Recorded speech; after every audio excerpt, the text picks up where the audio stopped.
Welcome to Lavender Town Radio, where shadows whisper and every story hides a darker truth.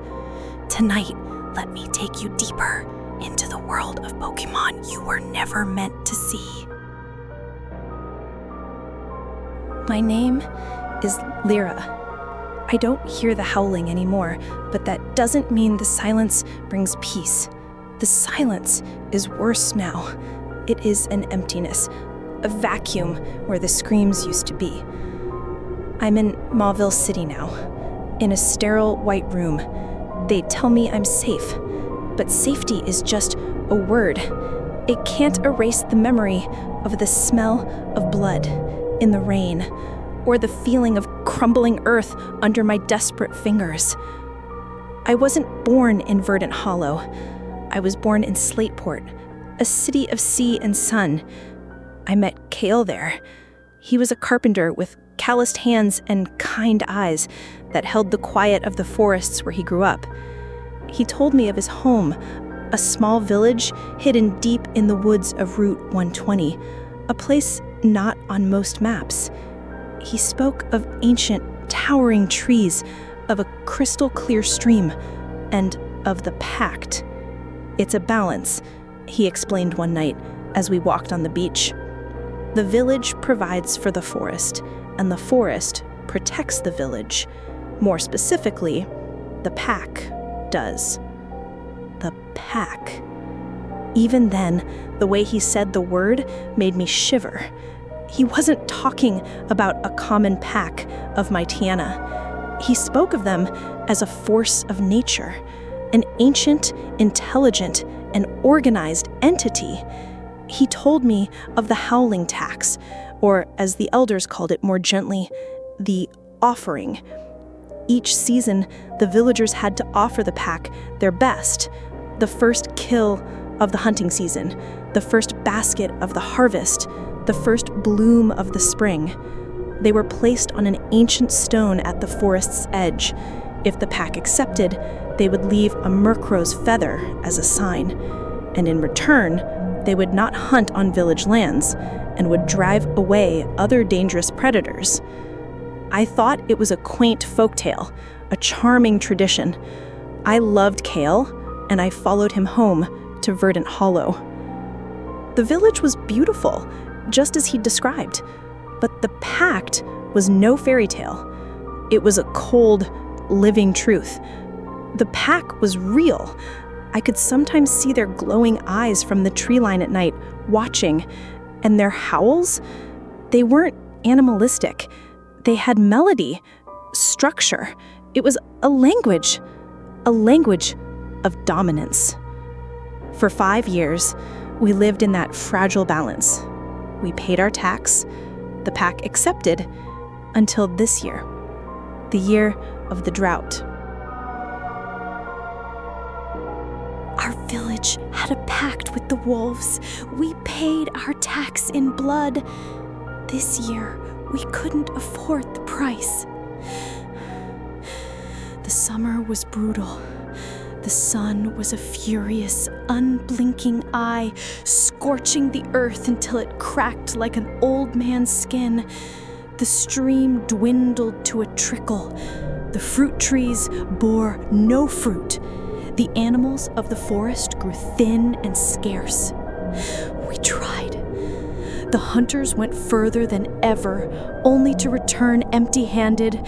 The farmers tried to salvage what little they could from their crops, but we knew it was hopeless. The day of the offering arrived. That evening, the entire village gathered at the offering stone. The air was thick with fear. Our tribute was pathetic.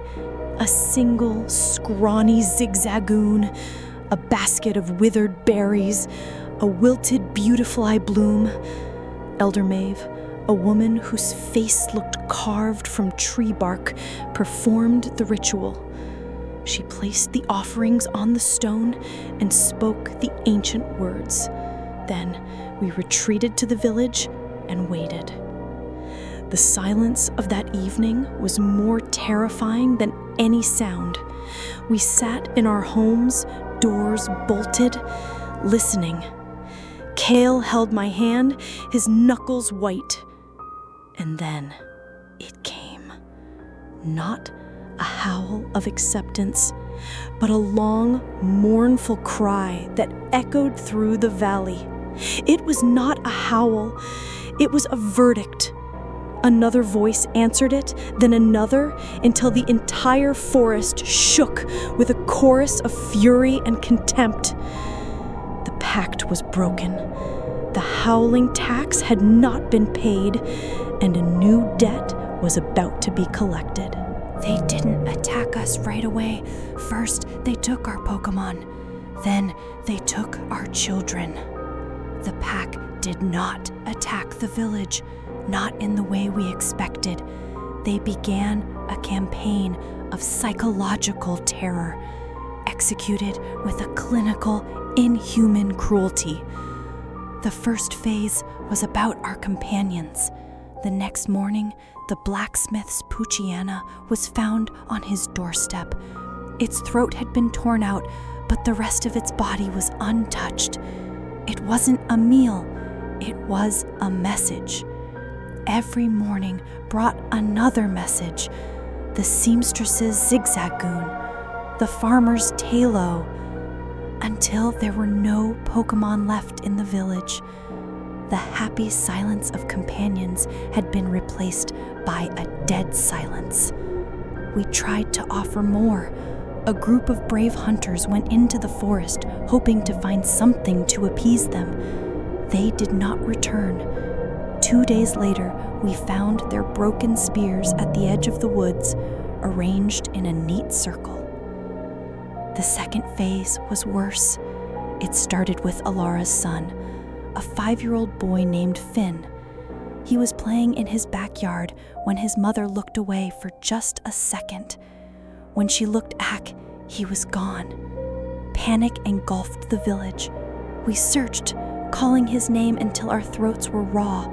As night fell, a single howl came from the north. Minutes later, Finn stumbled out of the tree line, without a scratch, his clothes clean, but his eyes were empty, and he wouldn't speak. He just trembled and pointed at the forest. They did it 3 more times that week, taking a child, holding them for hours, and returning them physically unharmed, but spiritually shattered. They were showing us they could take our most precious at any time they wished. They were breaking our will, turning us into frightened prey before the real hunt began. That night, Kale pulled me into the cellar. He whispered, his voice urgent. "We can't stay here," he whispered, his voice urgent. "We can't stay here, Lyra. They don't want food. They want fear. They want to hunt. And we are going to be the quarry." "Where can we go?" I cried. "They're everywhere." "There's a way," he said, his eyes lit with a desperate hope. "An old smuggler's tunnel my father showed me as a boy. It starts in the cellar of the old storehouse and leads out to the other side of the river. They'll never think to look there. We'll wait for a storm. The rain will hide our scent and tracks." It was a mad plan, but it was the only one we had. The storm was our cover. A secret tunnel was our escape. It was our only hope. 3 days later, the rain began. A light drizzle at first, but by evening, it was a raging storm. Wind howled through the houses, and lightning tore the sky apart. It was the perfect soundtrack for chaos. Kale had gathered 10 others, people who had lost children, young people not yet crippled by tradition. Elder Maeve tried to stop us. She hissed, "You are offending them. The only offering that can save us now is submission." We ignored her. We moved through the village like ghosts, darting from shadow to shadow, the flashes of lightning revealing fleeting shapes moving at the tree line. Their howls had changed. They were no longer angry. They were excited. the howls of a hunt about to begin. The old storehouse stood at the edge of the village, rotting and crooked. Kale led us down to the damp cellar, the smell of mildew and wet earth filling our nostrils. He pulled away an old cabinet, revealing a section of loose brickwork. He and another man, Bodan, used a crowbar to break it open. Behind it was a dark hole. Our escape. A dizzying sense of relief washed over me. We had done it. We were going to be free. Women and children first, Kale ordered. I took Finn, the still silent child, and crawled into the tunnel. The others followed. Kale and Bodan would come in last and try to block the entrance. The tunnel was tight and dark, but it was the most beautiful thing I had ever seen. We moved quickly. I could hear Kale and Bodan struggling with the bricks. And then I heard a growl. It didn't come from behind us. It came from ahead, from the darkness of the tunnel. A pair of red eyes ignited in the gloom. Then another, and another. My hope shattered into a million pieces. They hadn't been fooled. They hadn't been distracted by the storm. They knew. They had always known. They hadn't been hunting us. They had been herding us into a trap. We thought we were escaping, but they were waiting. My husband saved my life by making himself the bait. Chaos erupted in the confined space. Human screams mixed with the savage snarls of Mightyena. They burst from the darkness, a wall of teeth and claws. Behind us, I heard the crash of bricks. Kale and Bodan had broken down the rest of the wall, realizing we were trapped. Back to the storehouse, Kale screamed. We scrambled back, trampling each other in our panic, and burst back into the cellar. As we emerged, the scene was even worse. The pack had surrounded the storehouse. Dozens of Mightyena, their black fur slick with rain, their eyes glowing in the dark. And in the center of them, larger and more scarred than the rest, was the alpha. A single, long, yellowed tusk protruded from its lip even when its mouth was closed. Old Fang. It wasn't looking at anyone else. It was staring at me. Kale saw it. He saw the alpha preparing to lunge. For a moment, everything seemed to slow down. He looked at me, and in his eyes I saw all the love and all the sorrow in the world. "You have to live, Lyra," he whispered, a promise. And then he acted. He didn't run towards me. He ran towards the main support column of the cellar, a massive, rotting wooden beam that held up the entire storehouse structure. He grabbed the crowbar and began to slam it against the pillar with all his strength. Old Fang lunged. So did the others. Kale screamed, not in fear, but in a final, desperate effort. The pillar cracked. "Kale, no!" I shrieked. He looked at me one last time. "I love you." And then the pillar gave way. The roof of the storehouse came down with a deafening roar. Wood, brick, and metal crashed down, burying Kale and the front half of the pack. I was hit by a piece of flying debris and thrown backward into the tunnel. The impact shook the earth, and the tunnel entrance behind me collapsed as well, a wall of rock and dirt sealing me in darkness. I was safe, and I was trapped. But the worst part wasn't the darkness. It was the sound. Through the rocks, I could hear it. The whimpering of injured Mightyena.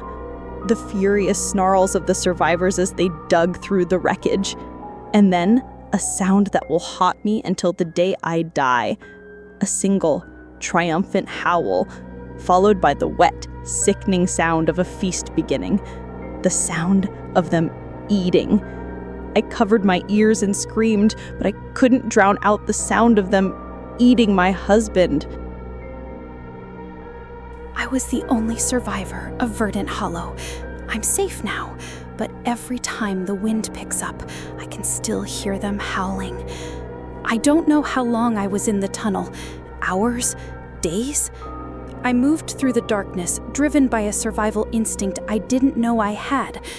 I followed the tunnel until it ended at a hidden opening behind a waterfall, miles away from Verdant Hollow. I was found by a passing trainer, delirious and exhausted. I told them my story. The Pokémon Rangers were dispatched. They found it, or what was left of it. Verdant Hollow was empty. The houses were silent, doors hanging open. There were no living people, and no bodies. Only dried pools of blood on the ground and the paw prints of wolves everywhere. Old Fang's pack was gone too. They had vanished back into the deep woods of Hoenn, like ghosts. I am in Mauville now. They have given me a place to stay, a new life. I am safe. It's a happy ending, isn't it? I survived. But it isn't whole. Because every night I dream of Kale. I dream of his smile. And then I hear the snap of the pillar. I wake up, heart pounding, and I listen. I listen to the city's silence, and I hate it. I hate it because it isn't the truth. The truth is that the Pact is still out there. They won. They collected their howling tax and more. And there's one more thing. A small, painfully fragile secret of hope I hold in the darkness. I saw a doctor. I'm pregnant. I survived, and a part of Kale did too. I will raise this child far away from any forest, a place where the word Pact is only found in books. But I know that one day I will have to tell my child about their father, about his courage, and about the price he paid. And I know that no matter how far we go, there will always be a part of me listening to the wind, terrified that one day I will hear that howl again. I escaped the forest, but the forest will never truly escape me. The signal fades, but the darkness lingers. This was Lavender Town Radio. Return, if you dare, because the next story may be your last.